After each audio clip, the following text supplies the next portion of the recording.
swing across the line from Babar Azam. Babar goes, he's on his way back. Babar Azam didn't have a very good Asia Cup. He lost his T20 international ranking to Mohammad Rizwan. Were you surprised at all by his form? Yeah, I think, the way Babar has been batting last 2 years, for him to have a tournament like that is a concern, but I think he's still a quality player. Probably the occasion being part of an Asia Cup and not that often that India-Pakistan play each other as well, 2 games before the main stages as well. So maybe the whole pressure got to him as well a little bit, I would say. But he's still a quality player. I think, Pakistan did miss him with the bat because Rizwan and him up the top are a very, very consistent opening pair. And the success of Pakistan in the last 2 years has been on that foundation, and where all the big hitters come in the middle and they give that platform and they take it on. So that's something that they missed. But all good players do go through a little lean patch. I'm sure he'll go back and go through his processes and come back stronger. Do you think that some teams and bowlers might have just figured him out?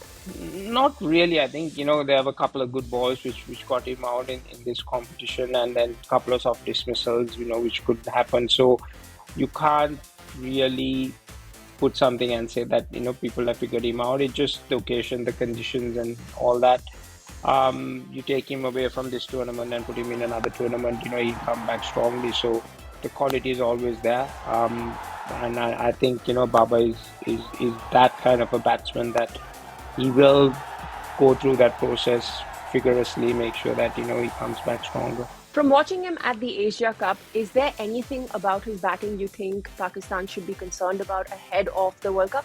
No, I think the importance is that, when you have a quality player like that, try and not put pressure on him. I'm sure there would have been a lot of discussions about his form in the Asia Cup and all that, but leading up to the World Cup, you want your best player to be confident, relaxed and going into the World Cup. So as long as they're not putting undue pressure on him, that's the important thing. And being the captain and being the best batsman in your team, it is not an easy task. So that's something that he has to live up with going into a World Cup.